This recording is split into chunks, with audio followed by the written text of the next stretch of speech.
Break के बाद बाखबर में आपका एक बार फिर स्वागत है। बाखबर में हम बातचीत कर रहे हैं हमारे 4 मेहमानों के साथ, चेतन भट्ट जी, राकेश दुबे जी, आशीष दुबे जी और देवदत्त दुबे जी। चेतन भट्ट जी, दरअसल ये चुनाव का मसला है और कोई भी पार्टी इसको रोक भी नहीं सकती, लेकिन हमारा कहना है कि जल्दबाजी क्यों है? अभी तो चुनाव की तारीख नहीं आई है। आप टेलीफोन से बात कर सकते हैं, लोगों से वीडियो कॉलिंग कर सकते हैं, लेकिन मंदिर मस्जिद जाएंगे, सभाएं करेंगे, लोगों से संपर्क करेंगे तो जाहिर है कि इसके खतरे बढ़ेंगे। लेकिन इसके साथ साथ जो एक चीज़ और हम जोड़ना चाहते हैं कि मध्य प्रदेश में पूर्व मुख्यमंत्री दिग्विजय सिंह के खिलाफ एक और मामला दर्ज हुआ है। एक मामला दर्ज हुआ है, वो है साइबर क्राइम का। ये भी चुनाव का हिस्सा है। आप इसको कैसे देखते हैं कि क्या ये चीज़ें भी और आगे बढ़ेंगी? हाँ, देखिए, ये तो होगा। ये एक दूसरे पे आरोप प्रत्यारोप। शिवराज सिंह का ऑडियो वायरल हो गया, वीडियो वायरल हो गया, तो उन्होंने उसका वीडियो वायरल कर दिया। तो ये तो राजनीति में जितना नीचे स्तर पे आ चुकी है राजनीति, उससे इन सब चीजों से कोई फर्क नहीं पड़ता। मतलब समझ में नहीं आता कि बड़ा बुरा हो रहा। ये तो आम बात हो गई है। अब आप मंदिर जा रहे हो, मस्जिद जा रहे हो, वहां सैकड़ों लोगों से मिल रहे हो, तो ये भी तो एक बड़ा दुखद स्थिति है ना कि कब किसको क्या हो जाए, कोई भरोसा नहीं हो। जैसा आपने कहा, हमारी चिंता यही है कि जब तक चुनाव की तारीख नहीं है, कम से कम आप सड़क पर जाने के बजाय टेलीफोन पर, मीडिया पर, बहुत सारे, आप तो टेक्नोलॉजी बड़ी स्ट्रांग हो गई है, आप उस पर आ सकते हैं। देवदत्त जी, जो बातचीत हो रही है उसमें कहीं ना कहीं ये भी लगता है कि अब साइबर क्राइम का भी दौर राजनेताओं के ऊपर आने वाला है, क्योंकि चुनाव में बहुत सारी बातें सच और झूठ लोग सोशल मीडिया पर शेयर करते हैं। दिग्विजय सिंह उसके पहले शिकार हैं, उनके जरिए गलत कोई चीज़ जारी हुई, वो अब जांच में तय होगा, लेकिन मुकदमा तो दर्ज हो गया है। क्या ये चुनाव जो उपचुनाव है वो इस तरह की लड़ाई को भी एक तरह से आगे बढ़ाएंगे? देखिए, वैसे तो सोशल मीडिया पर इस तरह के एडिट किए हुए वीडियो बहुत पहले से आ रहे हैं। यहाँ तक कि राहुल गांधी के भाषणों को एडिट करके प्रस्तुत किया गया, कई बार मोदी के किए गए, तो ये लंबा सिलसिला है। लेकिन प्रदेश की राजनीति में थोड़ा सा अभी भाजपा आक्रामक हो गई है। जिस तरह से उन 21 पूर्व मंत्रियों को उन्होंने नोटिस दिए हैं, सामान खाली कराने की बात, उनको नीलाम कराने की बात हो रही, दिग्विजय सिंह पे मुकदमा कायम करा गया। तो ये सब भी, ये 24 सीटों का जो उपचुनाव है, इसको लेकर ही ये दोनों दलों की ये जो प्रतिक्रियाएं आ रही हैं, और भाजपा पूरा दबाव में बनाना चाहती है, क्योंकि पहली बार कांग्रेस ऐसा हो रहा है कि सत्ता से बाहर होने के बाद लगातार सक्रिय है, आक्रामक है। कमलनाथ जी दिल्ली नहीं गए हैं, वो भोपाल में ही रणनीति बना रहे हैं 24 सीटों पे एक एक करके। तो भाजपा को लग रहा है कि कहीं कांग्रेस हावी ना हो जाए या दबाव ज्यादा ना बढ़ा दे। ये जो आपने कहा ना, हारने का डर या कहीं ना कोई भी एक सीट कम ना हो जाए, और उसी के लिए बीजेपी इस बार बड़ी आक्रामक है। आपकी बात से हमारे बाकी साथी भी उनके विचार जानते हैं कि वो सहमत हैं, असहमत हैं। राकेश दुबे जी, जो देवदत्त जी कह रहे हैं कि इस बार बीजेपी आक्रामक बहुत है, 21 मंत्रियों को मकान खाली करने के नोटिस दे दिए हैं। हालांकि ये सही है कि अगर बंगले खाली नहीं होंगे तो फिर नए मंत्री कहाँ आएंगे, लेकिन दिग्विजय सिंह पर मुकदमा, अभी इस तरह के वीडियो और ऑडियो और भी आएंगे चुनाव में। आपको लगता है कि अभी ये लड़ाई और आगे बढ़ने वाली है? बिल्कुल। एक समय चुनाव जनबल पर होते थे, फिर चुनाव धनबल पे होते थे जी, फिर चुनाव बाहुबल पर होते थे, अब चुनाव छल बल से हो रहे हैं। ये जो गलत वीडियो बनाना, फेक वीडियो बनाना, डॉक्टरेंट वीडियो डालना, ये सारे के सारे जो हैं छल बल हैं। और छल बल से जो चुनाव होंगे वो थोड़े ही तो कम है बीजेपी, और कांग्रेस भी तो थोड़ी ही कम थी कभी जी। दोनों मिलकर इस सारे काम को कर रहे हैं। ये राजनीति का पराभव है, पतन का अंतिम बिंदु है। जी, तो ये जो चीज़ें हैं, कोरोना वायरस से लेकर साइबर क्राइम या साइबर मुकदमे तक, आपको लगता है कि अब कोई कांग्रेस पलटवार करेगी या और सच्चे झूठे अभी ऑडियो और आ सकते हैं? झूठे ऑडियो आते रहेंगे जब तक कि चुनाव की तारीख नहीं आएगी। और अभी के जो वर्तमान परिस्थिति देश की और प्रदेश की दिखाई दे रही है, उसके हिसाब से मुझे लगता है चुनाव बिल्कुल वैसे ही है, दिल्ली अभी बहुत दूर है।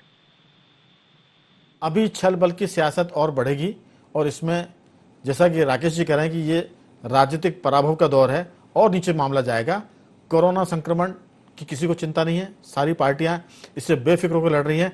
हम कह सकते हैं, चारों मेहमान इस बात से इत्तेफाक रखेंगे कि जो पॉलिटिकल लीडर हैं वो असली कोरोना वॉरियर हैं, क्योंकि ये डर नहीं रहे हैं। आप देखिए कि खुलेआम सभाएं कर रहे हैं, कार्यकर्ताओं से संपर्क कर रहे हैं, मस्जिद जा रहे हैं, मंदिर जा रहे हैं, क्या इनको भी कोई अवार्ड मिलने चाहिए?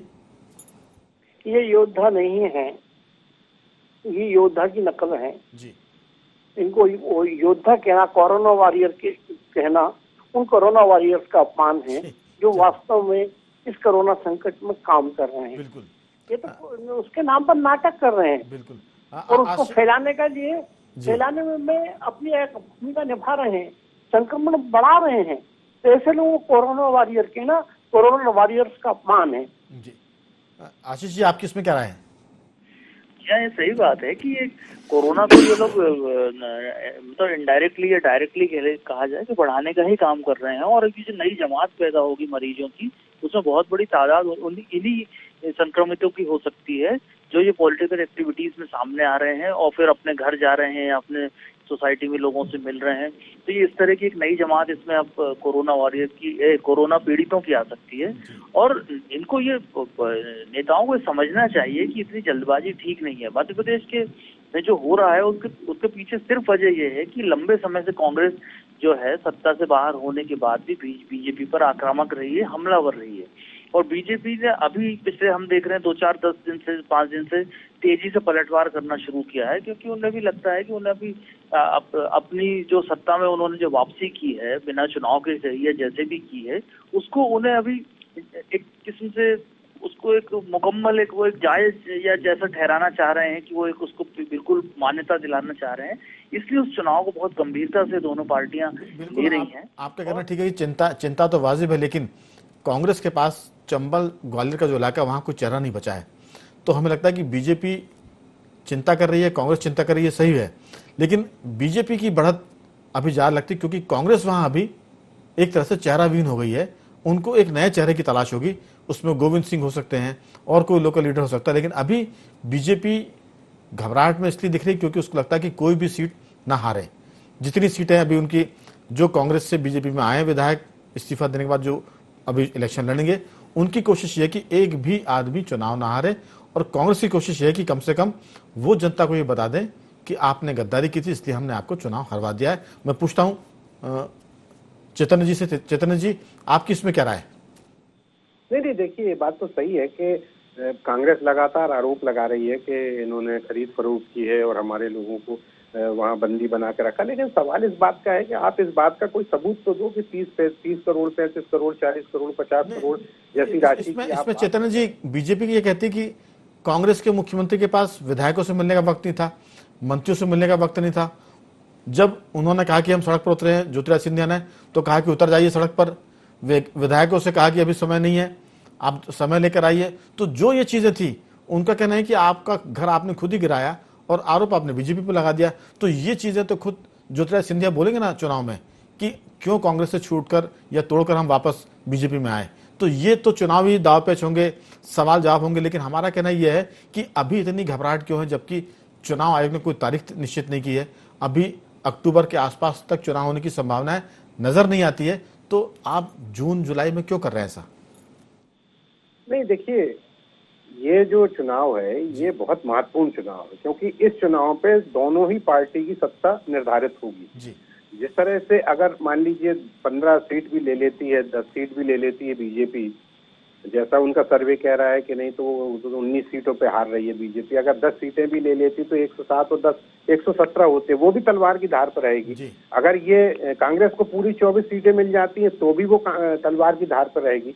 तो स्थिति अभी बहुत खतरनाक है। तो इसलिए दोनों ही पार्टी पूरी कोशिश कर रही है कि पूरी की पूरी सीटें जो है, कांग्रेस चाहती है कि जो हमारे पूरे लोग जीते थे, लेकिन वो फिर से इस कोशिश से चलते चेतन जी, कोरोना का संक्रमण बढ़ सकता है, जनता खतरे में है, कार्यकर्ता खतरे में है, लीडर लोग भले खतरे में ना हो क्योंकि उनके पास इलाज के लिए चीजें भी है, उनके पास पावर है और पैसा भी है, क्योंकि ये जो पावर और पैसा जब होता है तो बीमारी भी कई बार दूर भागती हैं।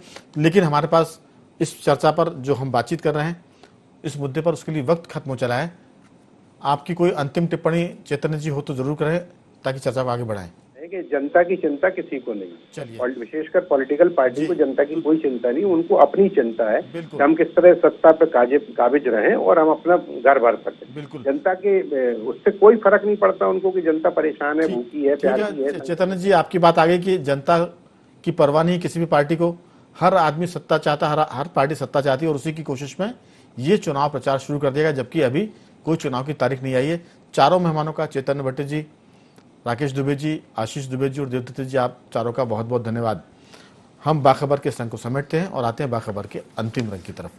आज हम आपसे बात करें कि देश भर में चर्चा है, कल एक युवा फिल्म स्टार सुशांत सिंह राजपूत ने आत्महत्या की। दरअसल ये आत्महत्या क्यों की, इसके पीछे बहुत सारी बातें कि डिप्रेशन के शिकार थे, और ये डिप्रेशन आत्महत्या की वजह क्यों बनता है। आखिर ऐसे कौन से वो कारण हैं जिसके चलते लगातार आत्महत्याओं के आंकड़े बढ़ रहे हैं। खासतौर पर यदि हम बात करें कि बॉलीवुड में जो तेजी से घटनाएं हो रही हैं, उसमें सुशांत सिंह राजपूत की खुदकुशी ने पूरे देश को एक तरह से सदमे में तो नहीं डाला, लेकिन लोग इस पर चर्चाएं जरूर कर रहे हैं और उनके चाहने वाले सदमे में हैं। 34 साल की उम्र में उन्होंने ये एक तरह से आत्मघाती कदम उठाया। कहा जा रहा है कि वो पिछले 6 महीने से डिप्रेशन के शिकार थे। उनके एक सचिव ने भी खुदकुशी की थी।